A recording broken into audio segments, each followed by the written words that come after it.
Path of Exile Podcast, episode 36, and we got RichJMoney Dygnity. What up, guys?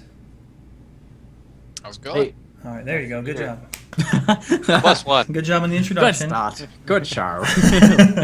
We are done. Thanks, everyone, for tuning in.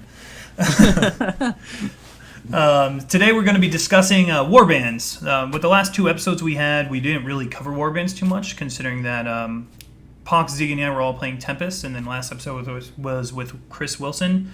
So this episode we want to get two perspectives of Warbands. RichJMoney started his 8 of 8 challenge in there, and Dygnity plays it pretty much full time, so that's why they're here. We'll also be discussing 8 of 8 challenges, as well as some salty stuff out there, some map drops, and Leech. So stay tuned for a good old soapbox rant. What do we got going on right now, though? So, Rich, what have you been up to over there? I finished 8 of 8 a few days ago, so I'm primarily a hardcore player, so I've now moved on to Tempest to push that full time. I had to do some Tempest for the 8 of 8 challenge, but most of it was much easier to accomplish on Warbands, so looking forward to the rest of the leagues. Pick up on racing as well, so. You mean you didn't go for that Core Malachite kill in Tempest first? Oh. I mean...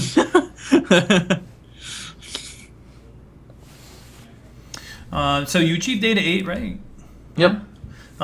With your experiences with 8 of 8, would you say was it harder this go around or easier than last one? There was... I think the biggest issue for me was it was time gated. They didn't release the content you needed to do for 8 of 8 until, a week ago. So the core map wasn't in the game. The Chaos Warbands weren't in the game. So there's this, you end up working up to this point and you're just, I can't progress anymore. And how did that go in competition? Were there a bunch of people stacked up ready to get in the top 50? Yeah, if it had gone on any longer, it would have literally been a race for who was online when it got released. Yeah, and they didn't give that's something I was worried about release because was very sudden, like GG fashion. If it was released on midnight on a Tuesday, the top 50 could easily have been gone by the time I wake up. So that's a bit silly. It was something I was concerned about. As it turned out, they released it fairly quickly. So, I'm pretty sure I got it in the top 50. I'd say sure everyone who is going to get top 50 still managed to get top 50 because of it. Yeah. I don't think the 50 went straight away. At the same time, it made me less motivated to push hard because I'm like, well, I can't do a third of this challenge anyway. Yay! No, this go around the divination cards were the tricky one compared to the identifying the uniques was the pain in the butt last time. What'd you think was harder?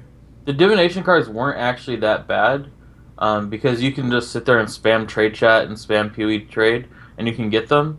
The actual probably the hardest thing is the knowledge and power, which requires a bunch of item IDs and the top end map clears.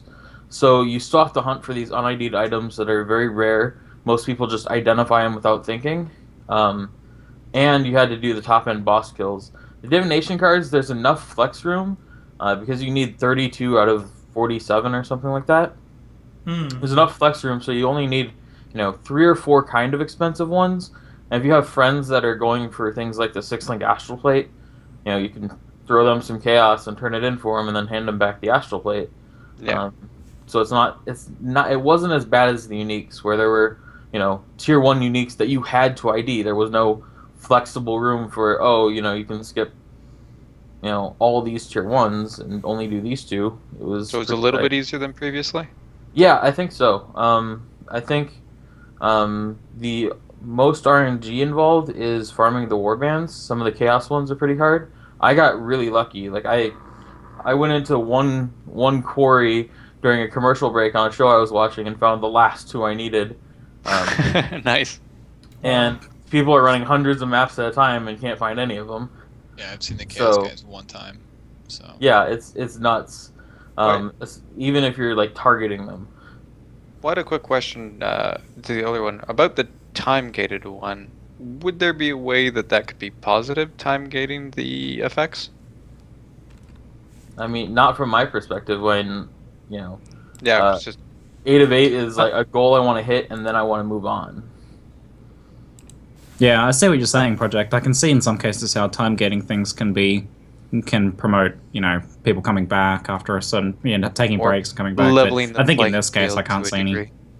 Yeah, I so mean, I was just kind of curious. maybe for content in general, it Yeah. can get people to come back. But when it's a challenge where you say the first 50 people who do this get this prize, time gating it artificially seems. First person to kill Malachi gets a laptop. Malachi doesn't spawn until day 14. What? Yeah, exactly. It's like 50 people going at once. Yeah, it wouldn't work. Who has the best solid state drive? Go. Although that kind of happened with the Tempest that was there basically at the same time as most of the guys that were reaching Malachi. There was a pretty much an undoable Tempest there. But it was, technically someone could have taken a risk and tried to do it with the Tempest, so that at least was pretty interesting. It would be very interesting to see them adding in more, maybe not necessarily difficulty to the challenges, but by gating it, say week 1, week 2, week 3, week 4, week 5, and week 6, for example, different parts of the process for challenges becomes active, and if it's well known ahead of time, that might allow some kind of I don't know, a little bit of I guess change of pace and keeping people more active and preparing for the next stage that's coming. So you're constantly looking forward to what's ahead of you instead of just running headfirst for 8 of 8 and then okay, I'm done, I'm on to the next thing. Yep. But that would be pretty interesting. I mean, that turned almost into a race season where there's scheduled points at which you can advance, and I'd be okay with that because that's a schedule. You know when it's gonna happen. Yeah, you know ahead of time and you can plan accordingly. Especially people with jobs. I have a full-time job and I'm grinding 8 of 8. So I'm not, I stream full-time and I have a full-time job. You don't work hard enough, Rich. Clearly that's the problem. Yep. Clearly. So, Dignity, what are you up to right now in Warbands? What have you been playing the past month? Well, every time I start a temporary league, I go with the same philosophy of trying to find a build that is economic and efficient and generally scales off gem levels and passives as opposed to gear, because gear is not necessarily available early, so I try to stay away from higher end uniques and incorporating those in maybe my second build or even third build once the league has those in surplus. But I went ahead and chose SRS because I knew that I could scale it very well, and I also knew that from the beginning SRS was uber viable as well, which is one of the goals that I like to set out for. So I started with SRS and transitioned it into an Uber-based version. I got Uber down, and then I've swapped into Mjolnir for now, and I'm going to go ahead and push the Mjolnir build the same way. But it took me a little bit of time to get the currency and get everything up and running to transition into it. But I pretty much turned my SRS build into a Magic Find because you're able to itemize through the passive tree and through the jewels now, and then in addition to gym level, that leaves you a lot of flexibility to Magic Find, which I think is going to be sort of the new meta for fishing out currency and generating more out of your maps as well as just profit in general. But that's where my focus has been lately. I imagine stacking Magic Find at the moment in Warbands in particular with those Warbands mobs makes a good difference as well. Yeah, when you can find them and among other things, but it's not too bad. I remember you were trying to do a cast on crit build using the Spectral Throw and seeing if you could revive the popularity on that. How did that project end up going? So right now it's at 75, and it took a bit of a back burner to SRS and to Mjolnir because those are much more powerful for the investment that you make. But all in all, Spectral Throw is still my favorite skill, and I will definitely continue to push that once I have a little bit more time. It's viable, it definitely works. The gear investment at a minimum level to get involved, because you can no longer shotgun, is much higher though. You really do need the Vol's Protector for your power charge generation. Something like a Vol's Devotion, if you're gonna be discharging, is very, very important now because that helps elevate your DPS. And the main two problems that I had was leeching, obviously, and the health on it because of the investment in crit and jewel sockets, the health seemed to really suffer because you're trading out for rat's nest, and those kind of itemizations are much more important. So you're giving away some of your core survivability to be able to pull it off. So I don't think it's hardcore viable anymore, but it's very fun to play. It's the style that I like to play. Even with Kingsguard, like Kingsguard, every time you expend an endurance charge, you're getting some fatty life back. The problem with running the Kingsguard is that if you run a Kingsguard, you're forced into power charge on crit, which for discharging is terrible. Yeah, it's not enough. You need the guaranteed generation of the power charge in order to really see No Ramirez? For Mjolnir, you're critting. You're critting with Spectral Throw, so you would not generate with Ramirez. Yeah, for Mjolnir, the Ramirez works really well with Kingsguard, but when you're cast on crit, it doesn't interact positively. Yeah, it's kind of sucky. You're forced into the Vol's itemization, which, I know I don't want to sidetrack us, but I know there was a lot of emphasis on the build diversity, but unfortunately it does force you into a lot of itemizations to pull certain itemizations to pull some things off again. So kind of unfortunate there, but I feel like with the right amount of gear and the right amount of passive points, probably somewhere between 85 and 90, you would see a not necessarily equivalent output to what it was, but very close and still very fun to play. All right, so overall, what did you guys take on Warbands? That's what I really want to hear about. We talk about your builds. What the hell's up with Warbands? We've heard Snorebands. We've heard it's getting better. What the hell's your opinion? Dygnity, what do you think about it?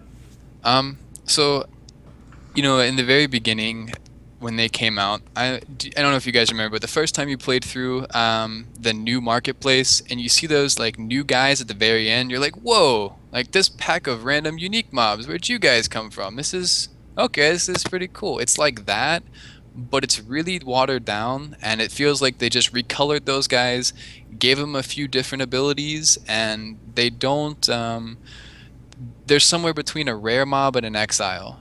They don't really change your outlook on the maps. You don't care about rolling maps too hard. You don't care about their presence in maps, and you specifically aren't gonna stop what you're doing to go farm them because the yield is not very good. Even magic finding them, which is better way to farm them, is not guaranteed to give you the uniques on their table. It's not guaranteed to give you the items that you ID into they have exclusive mods and affixes that can roll on gloves, helmets, boots, etc. And basically, I've spent some time really recently as well, leading up into the podcast, seeing what it's like chasing them, which is making sure that they have 4 dots, which would hopefully spawn you a leader, and running maps the same way you would in Tempest, running the right maps for the right Tempest, you're running the right maps for the right Warbands, and even then, it's not really worth it. And it's unfortunate because that's the whole premise of the league, and it feels like standard. It feels like you've got almost no differentiation from the normal standard league, except for occasionally this pack of mobs is in your map, and it's not really what I think a lot of people anticipated, especially leading into it. And there's a lot more that could be done with it to make it more exciting and more rewarding for players, for sure. How about you, Rich? You feel pretty much the same? I feel generally the same. However, I kind of disagree on the kind of chasing warbands being worth it. And I'm going to give a quick shout out. There's a website that tracks the warbands that it's nembibi.com/warbands. And you what it does, in chat when you get a chance? Yeah, I'm going to right this second actually. It actually takes the global channel 710 where people are reporting these things, and I'm running a PC 24/7 parsing that chat, which updates this website, which means people don't have to leave the game to share that information. They don't get false reports because everyone can see it reported. And I was running 70, 80 maps a day, purely off what gets marked on the site, as well as reporting myself. And I was able to find all the bosses pretty quick. I know MFers are making actually tons of money finding the uniques. The rings in particular sell for several X unidentified. The key is to leave them unidentified. There's a lot more they could have done as far as if you're just playing the game, but as far as like actually going after them, there's that kind of thrill of the chase, and it really does change how I mapped. I ran 200 plus crypts, the 68 map this league, because it was conquered 90% of the time, and that's the only time I can say that. So I kind of like how they made this kind of chase. As far as like bringing this and Tempest into the main game, I think there's the opportunity to make like global events, like, you know, all of a sudden one area is conquered, and you know, you're calling your friends just like, oh, it's conquered, it's on. You know, that gets this sense of urgency for playing at a specific time that I know I like from other MMOs and things like that, where you want to be on at this certain time to do this certain thing, that I think PoE could actually incorporate with this general mechanic. But I want to say for both leagues, it seems like the difference between using these tracker sites, PoE Tempest and this BB site, and like engaging with the mechanics and just playing the league regularly is like night and day. It makes like if you just play Tempest and just, you know, play it as if you were playing the normal game, then it's a very uninteresting league. But once you start to track down those corrupting Tempests and those exile Tempests and those magic find Tempests and actually use them and plan around them and roll your maps around them, it makes a huge difference. And Warbands, it seems like it's not quite as impactful, but it still seems like that's the case, where if you're interacting with it, it's a much more interesting league, which I guess makes sense and seems like good design to me. Well, I was wondering of how, like, if they introduce these mechanics into the game permanently, how frequently they would have to appear to be meaningful, but not annoying. Because they were both just introduced into the game as is, it would get tedious. Every zone would be either, you know, terrible or awesome, which, you know, on Tempest, like, there's areas you avoid for an hour because it's got, you know, animation, and you're not good at clearing those things and things like that. Veil of the Night, can someone give me a clear? Yeah, exactly. Yeah, like I don't know, like Tempest this go around, last time I was hating on it, and then I thought it was okay. Leveling up, I can't stand it. Yeah. But when I'm in maps, it is beautiful. You know, like right now I'm playing an evasion character. I'm like crushing Tempest, avoiding that one. All right, I'll do this one instead. You know, or like shrouding Tempest was great when I was RT because all the mobs were blinded, but I had RT, so I couldn't miss. You know, things like that you totally take advantage of. I love those kind of things. Yep. I feel like if they do add Tempest to the core game, then it needs to be only in maps. Yes, agreed. 100% agreed. It's so frustrating leveling up, and hardcore is supposed to be hard, but when you're like, all right, guys, I have to wait an hour because right now Cruel Malachi has Stinging Tempest. You know, like Valhace Piety. Well, actually, Cruel Malachi can't have Stinging Tempest anymore, but before, or when I fought Comb the other day, I had Energized. Yeah, if you've ever fought Comb with any type of turbo, it is crazy. You know, he's swinging so fast. It would be possible if they kept them in the side zones, the non-mandatory zones, and then maybe people who go in and check, you know, the thicket could actually be like, hey guys, there's actually a corrupting Tempest in Merciless Thicket or something like that. But yeah, when it's in the major quest zones and it just bricks you for an hour, it's just like, do I make a sandwich? What? Yeah, it's pretty annoying. I agree.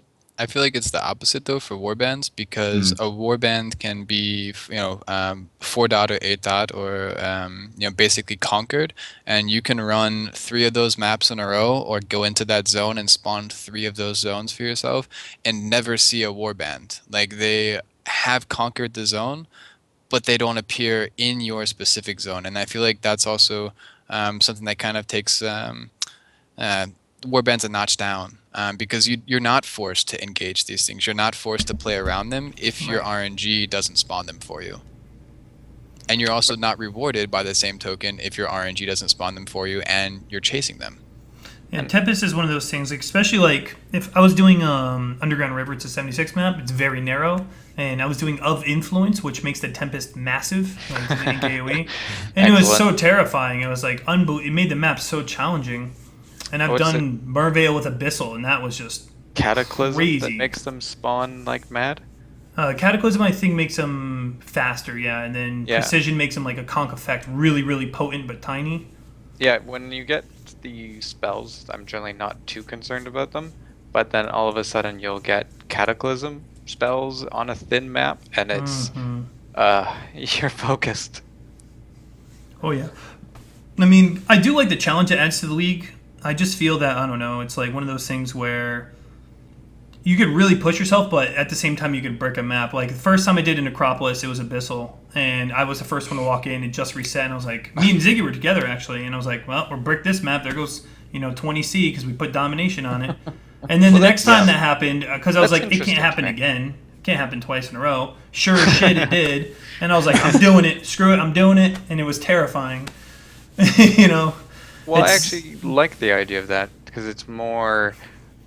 You're going to get in a position where you go into a map. An example is I went into a cove map, and the cove map boss isn't too bad, but his flicker can hurt, and it was a stinging Tempest, so mob's 100% crit chance, and it was the point. Is like, all right, do I give up on the map or do I take the risk? And the fact that I had to make that decision is something that I thought really added to Tempest, and I think it would be a shame if they move Tempest or Warbands into just a map role and not an event that you don't have control over beyond avoiding it would be a bit mediocre. So I think this kind of segues nicely into a point about Warbands that I feel like is the main problem, is that it doesn't really either have those big wow moments like those corrupting Tempests that drop spam 6 links all over the place, and it doesn't really have those big decision moments where you have to think, do I actually seriously drop this map because of this mechanic? Yep. Or do I, risk for reward kind of thing? I just put an Exalt into this map. It's an 82 map. No one on PoE Tempest is updating 82 maps other than trolls. Yeah, corrupting of phantoms and core, guys. Let's go. Everyone scores. But it's definitely scary. Like, you just wasted 4x on your map. Good luck in an abyssal core, like things like that. It's definitely risk for reward. Sometimes it's frustrating. Sometimes it's really rewarding. That's going to make the person make the error. They're going to be like, you know what? I can do this. I put in the currency. I'm doing the damn map. That's and what they're I gonna did, die. man. I mean, And it's great. that's something that's kind of more. It's kind of easily solved by making the Tempest site like the Warbands one, where it's all Parse only. publicly reported in a channel and everyone can see who reports what, and I can edit my parser to ignore people. So like we weed out the trolls. There are very few false reports on the Warband site, and it's not because people can't make money off of it. It's because every report's public, and you have 3 or 4 active people who can, choose to right-click ignore trolls, and then their data doesn't get put in, and they don't even know that their data is being hidden. So They I get like to just that. endlessly troll. So doing what you're nothing. saying is, Rich, you're going to get another computer up 24/7 to do the same thing for well, Tempest. the guy who made the Warband site has told the Tempest tracker, you can use all my stuff, and I'd gladly run a second account 24/7 to parse that chat. It's just a matter of implementing it. I would love that. I love the community And- initiative on these tools too. Agreed. It makes such a big difference to all of our experience. It's awesome. Something I would like to say about Tempest, the one thing, if they are going to add it to the core of the game or map only, just remove the spawned minions. Like the golems, the totems, all that crap, just goodbye. It's not even Yeah, fun. they're pretty annoying. I They're agree. just annoying. But that's about it. Going back to like what you were saying about the warbands not having that like rewarding feeling where just 6 links dropping all over the place, it reminds me, and I think you said it like about Torment, Ziggy, but it's been a while, but you remember when it first came out and you really couldn't find a ghost, you know what I mean? Like the amount of ghost spawn rate was so low that you got one so infrequently. I feel like Warband suffers from that kind of that same lackluster feeling. Like, yes, this mechanic is in the game, but sadly you're not seeing it as often as you should, and it's not as rewarding as it should be when you do see it. I feel like it's really close. I feel like Warbands is close to being a really good thing. I like the idea behind it. I like the theme, and I like the kind of like the mechanics behind it. But yeah, it just Concept. doesn't really have those wow moments. What do you think they could add to it to make it have those more impressive, exciting moments? So the only like I've had two, I guess I should say, really intense encounters with warbands, and one of them was in an 81 palace map where we like aids the map up as hard as, just outed it to over 100% with a bunch of junk, and we get in there, and all of a sudden, in like the very last room before we get to Dominus, there are 3 Chaos Warband leaders all in the same spot, all pissed, and we're like, okay. Holy moly, we pull one out and we're like, okay, we got it. And then we realize, oh, there's more. And so like we literally kited halfway back through the map trying to like handle the mechanics they were throwing out at us. And at that point, we could have gotten no loot from any of them because just the challenge of how difficult they were in an 81 map on top of the mods that we had on the map made it really, really, really enjoyable.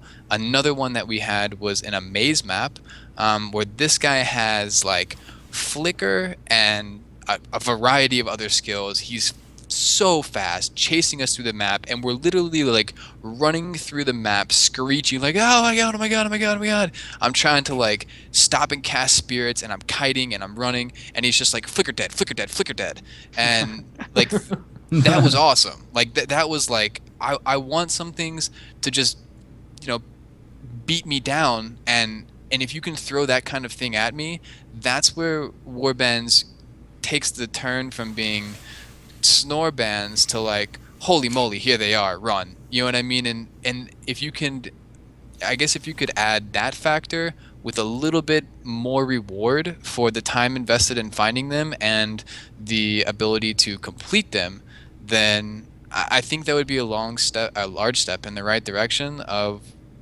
kind of filling the gap that it seems like it's missing right now. The one thing is, I really want the warbands, no matter how much people dislike it, to be wanted, because as a hardcore player, I just want the crafting bases. Give me the damn helm. Yep. The craft. I don't care. I want those boots. I don't care anything. Those things are so hard to find, by the way. I've identified hundreds of items and not found anything. They're not common. It's a struggle. I do not care. I want the crafting base. We can't give them to you because we can't find warbands. We can't get it to drop.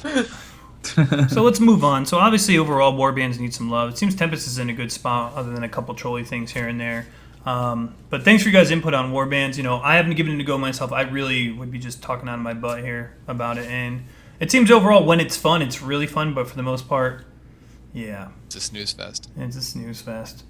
So 8 of 8 we kind of talked about briefly in the beginning here, Rich. Overall 8 of 8, if you were to do it again, would you prefer them to make it not time gated, or do you think that was just they weren't finished with the stuff yet? What was your opinions about all that? I mean, I kind of understand time gating the Chaos Warbands in general because they're a step up, so you want to get used to chasing the Warbands, and then all of a sudden you walk into a map and you see these dead warbands on the ground, and you're like, what happened? And then the Chaos guys are in the next room, like, flickering all over you and doing chaos damage. I kind of understand gating that a little bit, but it really, to me, it really felt like, oh, they just haven't finished the league. The core map's not in here. The Chaos Warband I need to kill isn't in here. There's 8 bosses that no one had done until they released it. So I'd like for that not to be time gated because part of the challenge for me is actually just to do it as fast as possible. Utilize all the resources at my disposal. I have friends helping me out. I'm using these tracking websites. I'm buying and selling as much as I can, flipping currency to just kind of get an edge. And I really felt worn out and burnt out a week into it because I can't finish it. And I had a few challenges left to do, but other than the Chaos Generals, but it was still disheartening that a third of one of my challenges couldn't be done. So I think the time gating personally for me kind of killed it. It made it a lot less enjoyable for the challenge of it. There wasn't that race for first either because there was a bunch of people ready to go for first, and it was just kind of like luck of the draw.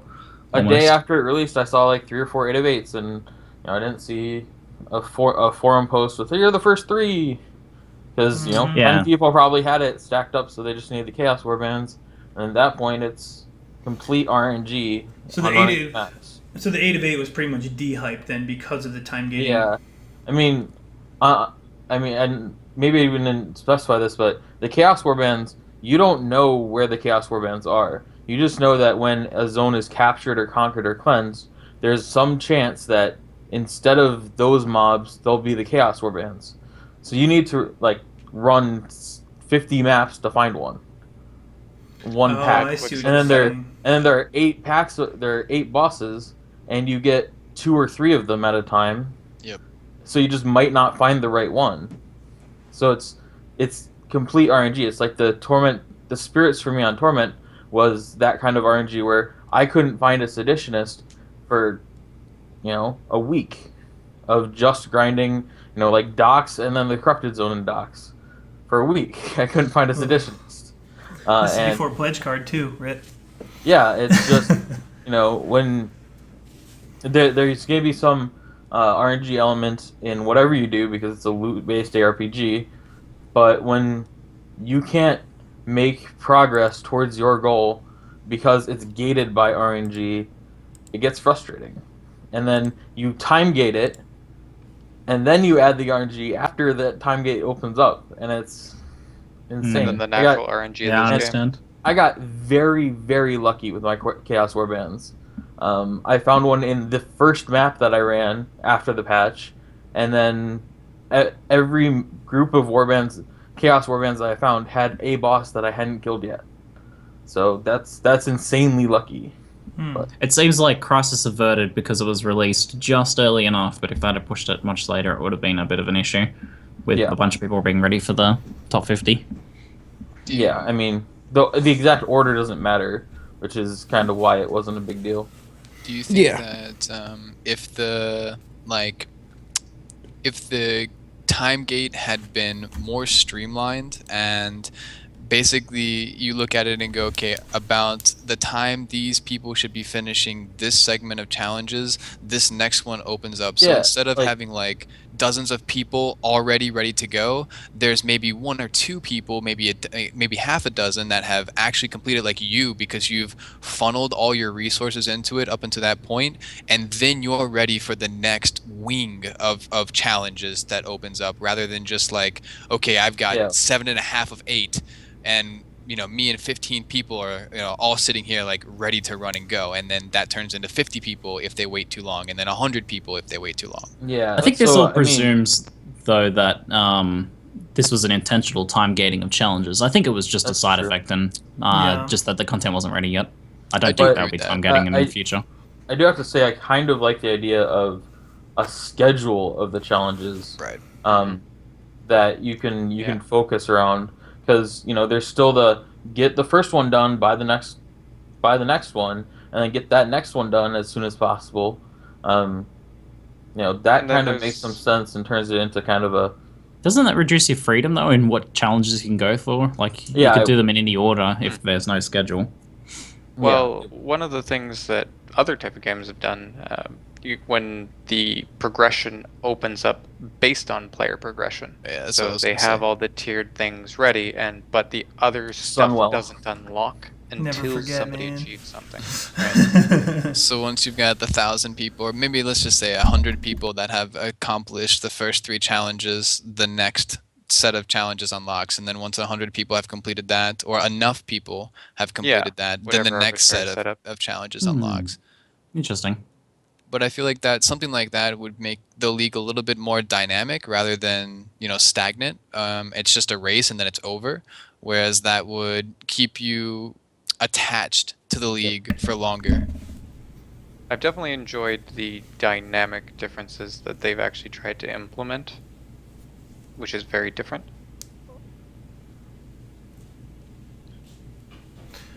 So Rich, with 8 of 8, do you think that maybe in the future they should make chancing a Mjolnir without chancing a Chimeria's Maul a possible challenge? Believe it or not, people are still chancing Mjolnirs out there. I just give them. I haven't heard that. Look, No, I'm pretty sure the Trollnir has stopped it. Any Mjolnirs from dropping. Do they link you one every time you chance the Chimeria's Maul, I get a Mjolnir. Is how it actually works. Oh man. I don't There's think so I much can. salt. I don't think I can go a day without somebody complaining about your unique. By I the know. way. I'm pretty yeah. sure. I'm pretty sure I successfully created the most talked about 2.0 unique. And it's I not even think good. you've won. It is. uniques in general. It's I've heard okay. people nerf It is okay for entry level mapping. It's okay if you want to get a chisel and it's already 20% quality. I mean, You can actually get your Chancellor back by vendoring it with a rare, a blue, and a white at good call. 20% You quality. can get that. You can get 5 Chancellors back. So I actually help the return on investment for chancing gavels by adding a unique level that you want to vendor. Good guy, Rich. Thanks, dog. Oh god, the 5 of a kind. Is that it? Is the 4? No, is it 5 of a kind? Forward, I don't No, know, it's Chancellor must be. 4 of a kind. I forgot what it was called. Hey, I sold one for 10 alts, man. That's a better return on investment than any That's rare. more than That's going to for the sure. forest. Actually, good rolls of my uniques sell for 4 or 5 chaos and sell regularly. I know because I try and buy them, and they're often sold before I get them. Rich flipping the Camarias. Everyone's like trying to make that glacial hammer MF build. They're trying so hard. One hand ice crash. It's like Southpaw Reef. You use like a Death's Hand in your offhand, and it's pretty good. I leveled from 60 to 82 for the 8 of 8 challenge with my maul. I mean, Just need that 4 or 5 exalt death sand or whatever it is. I mean, if you got an ugly baby, Which it's I had ugly. nothing to do with. But I got to 82 using an Ungils in my offhand. So that was Yeah, before I saw your build you made for it, and I thought it was pretty cool. As I was saying, my comment on your YouTube video was that the only thing I feel like is missing is a next step. Like there's no like next one-handed magic finding more powerful version you can go in that's super rare or something. There's no like Wind Ripper to upgrade into with that setup. That was the only kind of Rich, do you have another thing I 1,000 think to is throw missing. into the Wind Ripper? Yeah, that's what I'm one-handed saying, thing? man. Basically, can you make another one but more powerful and rarer and on the same base as well?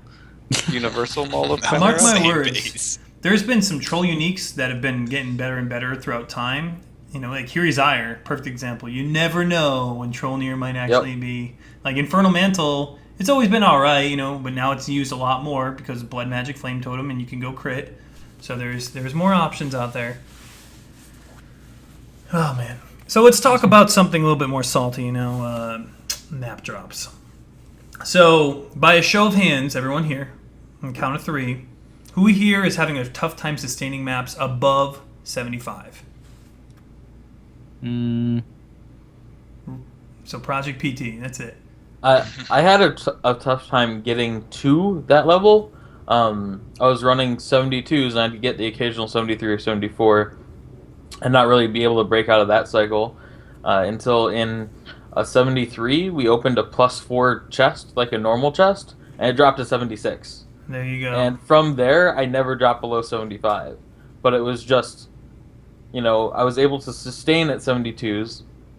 I needed a little, and I was rolling 100+ quant maps because I had a Tricursor and I'm Mjolnir. And I just needed the luck to get up a level, and then that level was easy to sustain, but I couldn't get up another one until I got lucky again. But I can definitely see there's certain walls where you just hit it, and you just seem to wait for the next step to kind of open up for you. I had an trade Olmec up to Sanctum that dropped me a heap of plus maps that kind of like propelled me past any potential issues at the 74-ish point where a lot of people seem to have issues progressing beyond. So I was kinda wondering lucky with the 74s if people are like using the 3-for-1 trades. It seems that like the 77 plus are brutal, but I can trade up to I think about like 40 75s and 76s. You're doing 3-for-1 trades in Tempest, man? That's no crazy. freaking way, man. I'd rather all keep those the map maps. pools. I'd rather keep the map pools for like good Tempests or good Warbands.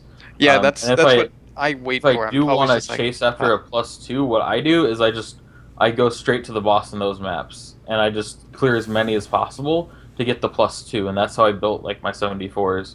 Is I ran a whole bunch of 72s, I just jumped straight to the boss to try and get it +2.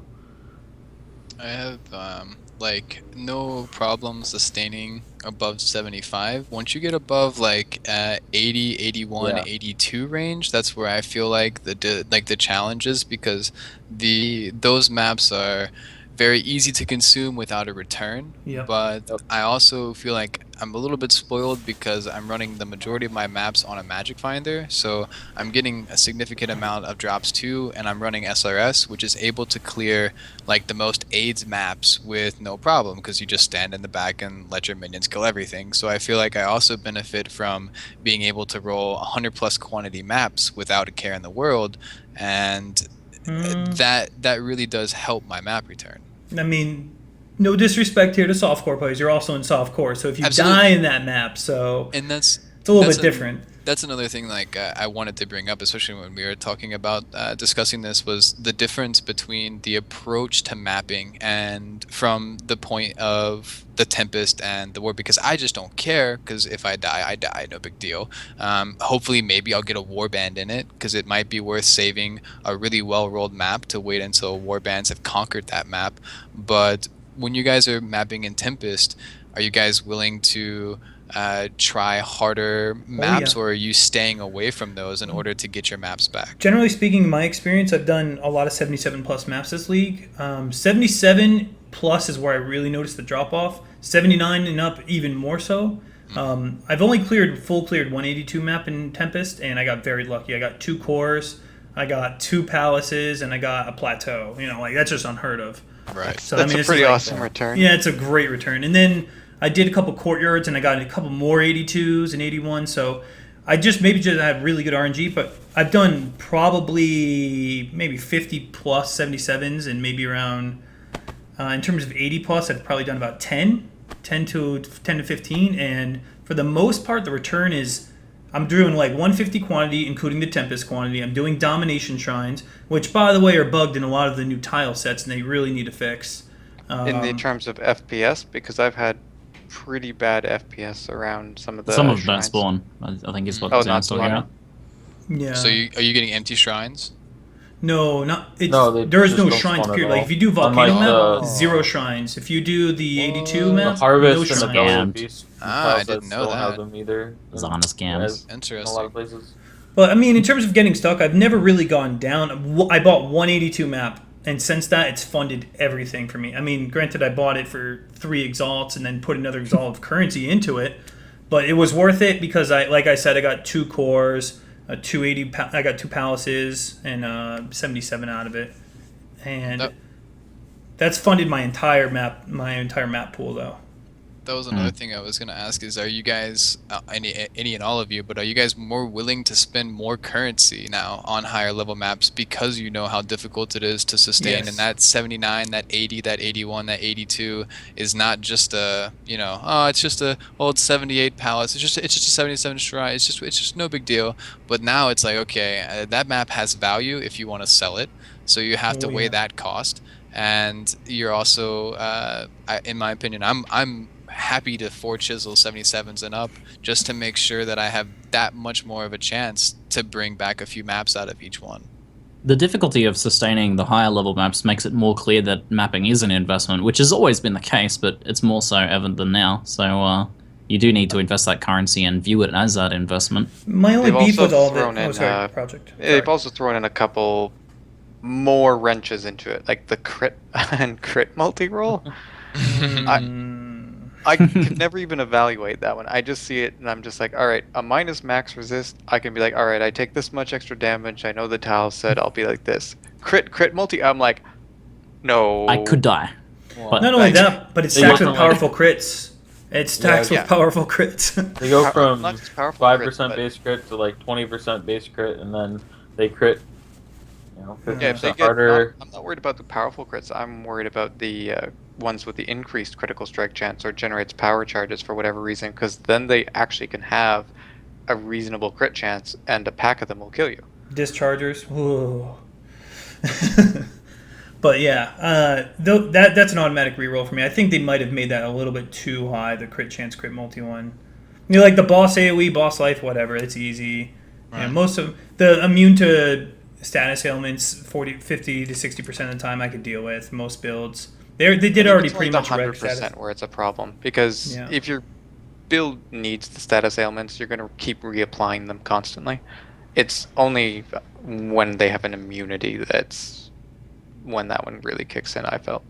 I feel like that changes the immunity to status ailments was one that really stuck out to me, as that can definitely change your approach to that map, and for some builds maybe an instant rollover, not being able to shock, not being able to ignite, could really make a big difference in your ability to clear the map. Or if you're auto cursing with Yeah, Herald of that's Ice, true. Herald of Thunder. Right, Auto exactly. cursing is super hard to do now. I've been trying to do that. It's a lot harder to do now with Herald of Thunder and like a physical build. I think one thing that these map mods change is the choice of build you make initially in a league to build your currency base and to build your map pool. Yeah. You know, I went with my first build was Fakener actually, because it can do most map mods without a problem. Even if I need to, I can run Blood Magic if I need to, because I can just take off my auras and right click and blow things up. So you know, I chose just out of my normal style builds that could clear almost any map mods, and so when they changed the map mods, it didn't really make things too much worse for me. I'm not dependent on status ailments or even a particular damage type. I do multiple like elements and that kind of thing. So Yeah, early in a league, playing something that can run pretty much anything. Like I played Blood Magic Explosive Arrow as my get a foothold in the economy character. Makes a big difference for sure. Mm-hmm. I do think that map drops, with the whole intent of it, let's be honest, was to prevent people from getting to 100 as quick, which obviously did not work at all because ETUP was Yeah, still ETUP. So Cough it point. Stop doing so well. more Tone than it down. the whole map drop thing really just affected the average player more so than it affected the high tier player. Because if you're damn good at this game, and if you get a good group that's damn good at this game, you're gonna find a way. Let's be honest. The top 1% will always find a way. That's what they're good at. And I think that it just hurt the average player that. The point of playing the game is you should be excited about finding uniques and rares. You're not excited about finding uniques and rares. You're excited about finding maps. It's kind of weird how the game shifted in high-end maps where you're like, yeah, I guess that's a cool unique I could sell for 20 chaos, but that map was worth way more, and I'm going to spend at least 20 chaos rolling it already. Well, I do that's think a that good they thing. need to. All right. Here's the thing. A unique drops and you get excited. Hey, it's not a junk unique. It's the same thing with a map. When you get a +2 or one that the boss isn't a pain to do, you get pretty excited. So, and a lot of people are comparing their ability to sustain 82s as they would 78s. If you compare old 78s to new 78s, which is the same experience, they didn't change the experience calculations. yeah. I think, and they've stated you are not supposed to sustain Yeah. the high end. That's Yeah, the let's goal. talk about the intention of it. That I don't know if it's fully about not reaching level 100. I think the idea is that there's supposed to be multiple progression points, and you're seeing a lot of people getting stuck around that 73, 74, which is, I think, intended to provoke you to start investing into maps a bit more. A lot of people still try to roll them blue, or they don't chisel, they don't alk, maybe they alk, but they don't really try and chaos to actually get good mods. They just kind of alk and run whatever rolls. And then that 78 plus tier is not supposed to be sustained. Now, if we look at it in comparison to the old game, 78s, people were sustaining top level maps in the previous system. Now we have an extra couple levels of maps on top of the previous system that is not supposed to be sustained. Is that really is that a problem? That there's a higher tier of content that can't be sustained, that If we was compare intended the to not be philosophy- sustained? If we compare the philosophy of what we heard from Chris Wilson, from all the posts, they said they didn't want high-level maps to be sustainable, and that players really had to struggle.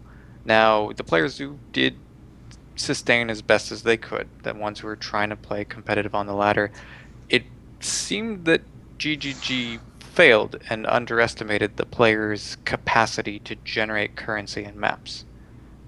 Chris Wilson's did state that, I believe it was on his post, that they wanted a level 100 to be in the 1 month time frame. And we have ETUP decimating that. And they said that players were hitting it a bit too quick, that they wanted to slow it down, that 1 month was kind of their time, and then we just have, once again, players like ETUP being a monster, Havoc being a monster, and Havoc was, full-time job and then streaming, and he still did it quite quickly. I do So- think. yeah. Go for it, sorry. No, it seems that maybe the map drops need to be rarer to fit that philosophy. You about to get some flame. But- Oh yeah, Saying. people hate. I You about mean- to get some fire under your butt. Well, if we're looking at their philosophy, not what we want, Now- just what they've stated, it seems that they underestimated how clever players are. Yeah, except that you have to take into account that their philosophy is based off the general population, not what one or half a dozen Not what or a 20 top can do. individuals. So Well, like when they're talking saying about that their 100s. philosophy failed because 10 guys can do this, doesn't Well- necessarily mean that their philosophy failed. If the general When we're talking population about the does high-end low- maps, and when we're talking about level 100s, But we're I not even think talking about those Two players. people, I think- two people that have consecutively got 100 many times is such a tiny pool, though. Remember, Yeah. at the end of the day, it's a business, and if 'Cause- people are quitting because there's no maps, Yeah, because I think that high-end mappers are far more prevalent than you kind of necessarily see just from streams. On streams you see a few of these people hitting 100, but there are more people hitting 100 off streams than on in previous leagues, and those guys didn't hit nearly as fast. And I think that to say that their philosophy needs to target that 1% at the top, yeah. like I do think there's some positive aspect to it too, especially for the less for both sides of the coin, for the hardcore mapper who's playing at the highest level and wanting 80, 81, 82s, and for the casual mapper who is struggling to maintain above 78s and they're selling their 80s to the hardcore mappers, which is allowing these. Right now you would see about this point in the league, the previous 78s would have already dropped down to maybe 20 chaos or less, 2 for an exalt, for an example, for just the old 78s. But at this point in time right now, the 82s have still retained their value. It's still an exalt for a level 80 map.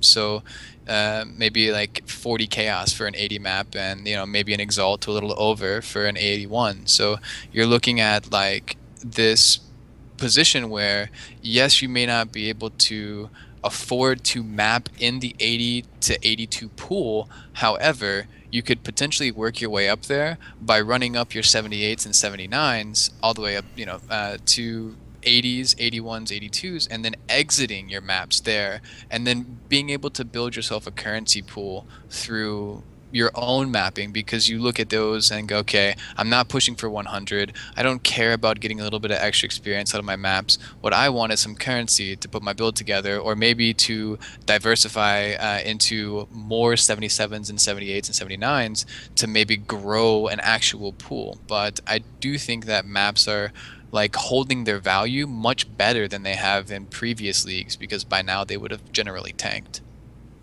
Here's I the thing feel- with the maps. Oh, go ahead. Go ahead. All right. All right. My issue with maps is people are hitting level 100 too quick. By people, you mean like less than 5. The average player they enjoy mapping. They enjoy the thrill of doing a high level map. Make 82s rare. I don't care. Make 81s maybe a little bit more rare. But 77 to 80 should not be insanely rare. People are really, really struggling. And But in fact, if you 79s read and threads, 80s didn't even exist before. it Well, doesn't. 79s did. The fact of People the are matter is you comparing don't balance the game 82s around two to people. 78s, though. You- I think that's an incorrect thing.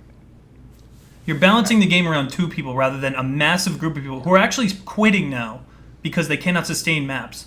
Despite them not existing before, you don't release content and then make it like next to impossible to achieve. People want to play this content and they can't. We're not even being afforded the opportunity to play it. You get where I'm going with this project? The average player cannot sustain, or excuse me, not even sustain, but find 80 to 81 maps, let alone 82. It'd be fine if they just found it once in a while, but Yeah, people they're not even people finding it. are having problems like getting above 74s, and And would- people are I think- quitting at like level 82 and 83 because they're running they're running into that wall. I feel like what compounds that issue is that, let's say you do finally get your 81 or 82 map and you run it, and what do you get back? A 76 and a 72. And you're like, you know what, man, I just spent like more than an exalt for the map, or that was an exalt worth of value that I just put in the map device. I know I chiseled it. I spent however much money rolling it, And what do I get? A 72 and a 76? Are you kidding me? Like, you do that once, twice, 3 times, maybe not the worst, situation to be in. You do that 10 times where you're only getting one map here or there, you're really, really, really going to be frustrated. And I feel like Zeno hit the nail on the head there. There's quite a few people, and the keyword is few, that are able to sustain that high level map pool because that's where they funnel all of their currency. Just like Rich funneled his currency into pushing for his challenges, Etup funneled his currency into ensuring that he could maintain that map base and he could push like that. And for the average player, that when Etup gets a 76 or a 78 out of it, yeah, it's not the best thing in the world for him, but it's not the worst because he still has his pool that he can buy. Whereas for a less intense player, you're going to be looking at that and going, you know what, man? Like, I've tried, and guess what? All I keep getting is like -8s and -6s and that. All right. I'm getting on a All soapbox. I would say is A map- the comparison that I'm doing is getting a 78 before and getting a 78 before. And I think a lot of people are assuming like the 82 to 78, and that's really like kind of how I'm looking at it. They also nerfed the experience too, Project. It's not necessarily about what level the map is, it's about being the end game map. Like the levels change, but you got 78s, that's the highest you get. That's the most hyped you're ever going to be about getting a map. If the level goes up to 81, 82, that's the new hype. That's what you need to get that high when the map drops. Not to mention the top player didn't get into an 82 map until he was level 97. Like, come on. Come on. And then that's another thing. If you kill a boss, that boss has a chance of giving you a +2. I'm not saying drop the +2. I'm not even saying keeping it even. But if I'm in a 77 and I get a crypt map from freaking Mervale, Abyssal Mervale I got it from, I mean, come on. That would always be -3, -4 at most, dude. I do not want to see a crypt map from killing an Abyssal Mervale. What is that crap? I love getting crypt maps, actually, because I'd run them for Warbands.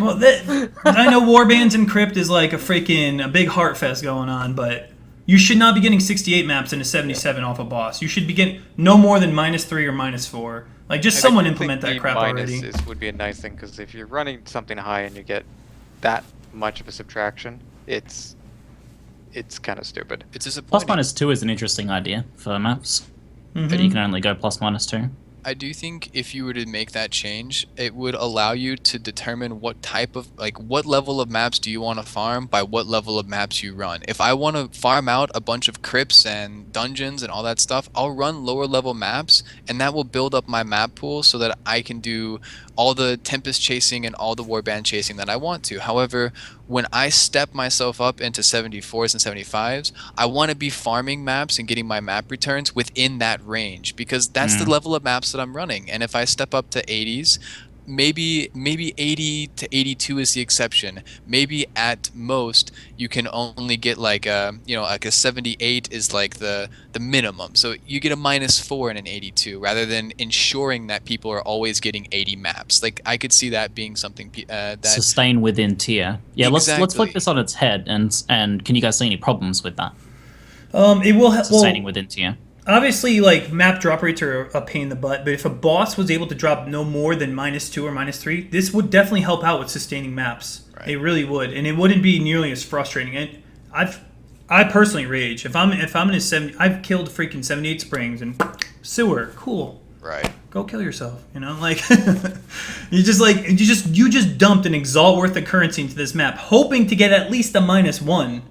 And you get a freaking crypt or a sewer map, it's just like, I want to pull my hair out and scream. I don't know. That's my take is 77 to maybe 80 should be a little bit more common. Probably not like astronomically, more common, but people should be able to achieve more end game. What do the new mods start rolling at? 79? Is it 79? 79 is the last. Yeah. 79 plus. You should be able to do entry level end game maps as an average or above average player. You should be able to experience this content whether in Warbands or Tempest. Risk for reward. The 82, keep it rare. It's supposed to be the hardest content out there. Let it be hard. I'm okay with that, but the whole 77 plus is a nightmare right now. It really is a nightmare. And I'm not just speaking out of my butt or reading Reddit. I've actually experienced this on 2 separate characters now. And it's hard. It's really hard. I know they don't want you to sustain, but we got to get a little bit more love here. So I think let's get to the core of the discussion, which is I think that maps within GGG's intentions are working fairly much as intended. There might be still some balancing to be done, but it seems to be working as intended. But the intention is that the difficulty of content is gated by RNG. Should like the access to content be that gated? I guess that's the core of the discussion. Like, should we be able to always have relevant content for our character?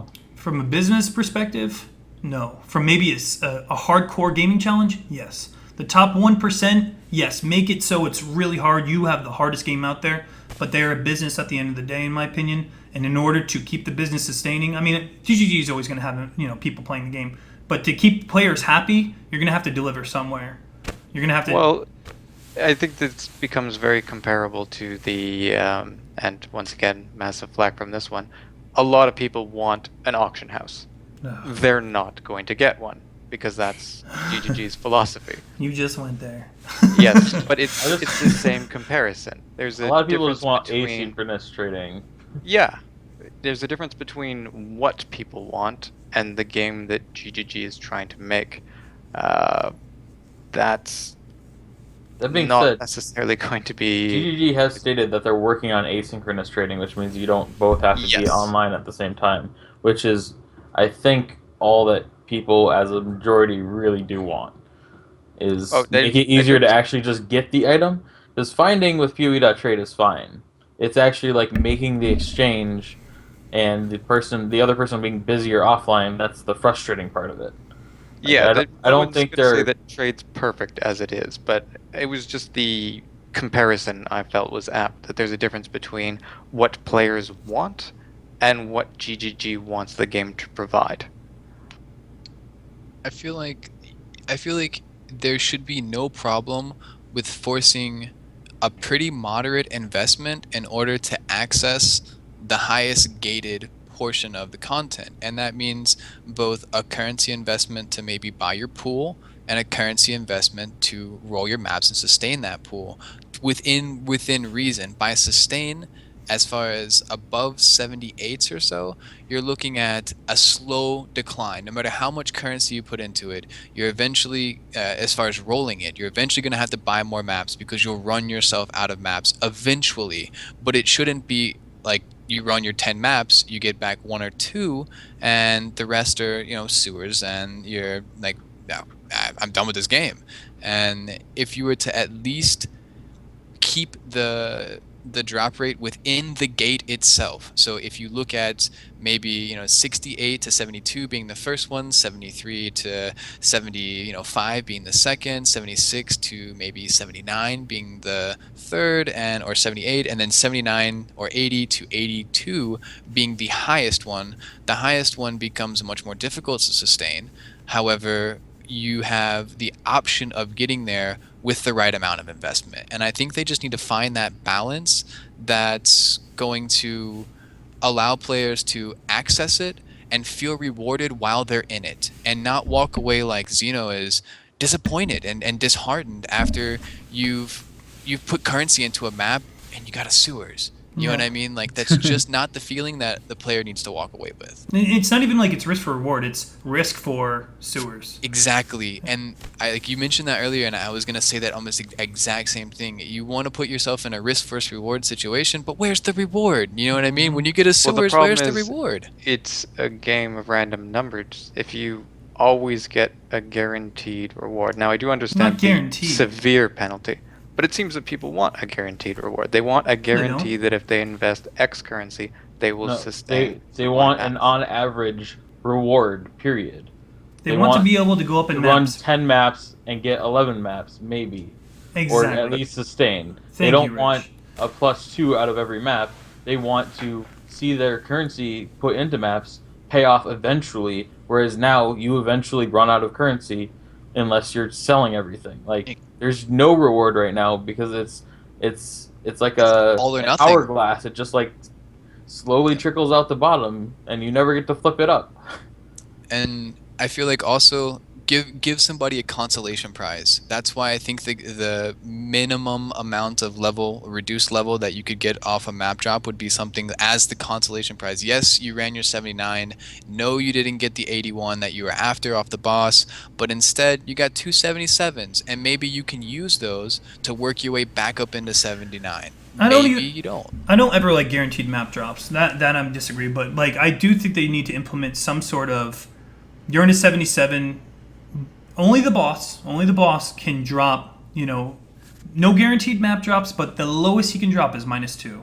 Like you said, didn't you? Like that, it's frustrating, but it's not nearly as frustrating as other things. Mapping has always been one of those things where it's like, it feels good when your character's progressing, especially in the high tier maps, but when your character can do it, and we don't have the ability to do it other than investing a lot of money in purchasing these maps because someone else had great RNG, that's where I drop the line or draw the line. I can't do that. I feel like it would be better to not get a map to drop rather than get the sewers drop. You know what I mean? Like, just don't even give me a map at that Don't point even because fucking drop that garbage. the sewers is a slap in the face. Like, it's just insult In before to injury. corrupted sewers, and then you're sad. That's what I'm thinking. Is they could not really even affect map drops all that much, and just cut off the bottom tier of drops, the insulting map drops, and then it would at least be less frustrating. I have to say though, I think the thing that keeps me playing Path of Exile long term is I always feel like there's significantly more difficult content that I can do, that's significantly better gear that I can obtain. There's always like a significant next goal for me, and I've been playing for 3 years now, and I have, I would say, an above average knowledge of the game, and I play a long time, and there's still significantly more things that I can aim for in the game. I'm never at that point that I reach in Diablo 3 in a week these days, where the upgrades are tiny little increases to the numbers of my gear, or tiny little increases to the level of Greater Rift that I'm farming. In Path of Exile, there's always like some large steps I can take up, or some large things I can look up at and aspire to. And I think that's what ZiggyD does pretty well, is giving us things to aspire to. So I think most of our suggestions have been pretty good. It wouldn't hurt that. But I would err on the side of keeping some of those more difficult things difficult to obtain, even for the experienced players, so that we can keep playing. All right. Before we get into the next salt mine, I just want to say this is just a debate. By no means is there any beef between any of us. We all have conflicting opinions. If you all wanted us to say, yeah, I agree, this would be a pretty damn boring show. So please understand, we don't hate each other. Project, We're you're all my bro. Here's a list of things we agree with, and goodbye. Yep. Quick, Also, all projects passionate We done. agree. about our Maps are opinions. fine. Well, at the end We of the will show. now read a list of things we like about the game. I like the Driftwood Mall. It's my favorite mall. Thank you. All right. To clarify things there, just to help people out who are not understanding what we're talking about, the reason why a sewer is frustrating, if you're in a level 80 map and a sewer drops, that's a -11. You get 0 experience from that map. It's good for your alt or good for the chisel recipe. The amount of wealth or excitement that provides is nil, nothing. It's terrible.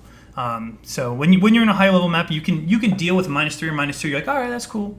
-2 meaning the level. The higher the level of the map, the more experience you get, and eventually when you're sitting around 85 plus, that is very, very important to you. And it's time is money, time is experience, and you don't want to be wasting your time doing a 69 map. No, at the same point in time, now I don't know how true it is with the experience calculation change of the minimum penalty, but there was a point where Havoc posted about that at the high 90s, it would be faster to go tropical islands, clear them as fast as you can, and just repeat, and that would level you faster than doing your 78 maps. So I think that was like 97 plus back when there was the 2% maximum yeah, penalty. that's when it was at 2%. So it'd need to be recalculated for the 1%. But It'd be like don't 99 think, plus something I now, think maybe. a lot of people, there's a bunch of numbers that maybe are ignored for the most part, and Havoc knows his shit. He made a very detailed explanation of how it's comparable, but people just want to do things different ways. Wasn't faster. I don't think it was faster. The only thing that was faster was pre-nerf, what's it called? Paradise. Paradise was doing better than 78s. I remember it. Yeah, I being think Well, it was more about like Paradise. safety and speed that you Yes. could run them at, and then it Tasty was a Paradise. viable option more than it being Yeah. faster. Yeah, maybe not Alternative. faster. That would have been the wrong word, but Not like faster, comparable but- option. cheaper, more efficient in terms of currency, but definitely not fun and definitely miserable. And let's be honest. We did I leveled to 97 in the 1 month trying to push the ladder, and we did a lot of like EXP per hour and EXP per map situations where we just like tracked our EXP moving through. And the tropical island with and again that was at the 2% as well, was pretty decent yield, but when it was equivalent to running about a 75 or 76 if you were like chaining them back to back with pack size running through, just demolishing everything. It was equivalent to running lower level maps, but again, this is much cheaper, it's much easier on your currency pool, and especially for someone who's playing in hardcore, generally much safer. All right, so let's move on to the next topic. We're going to talk about Leech. Now, in some instances, Leech is definitely better. In most instances, I want to freaking rip it apart and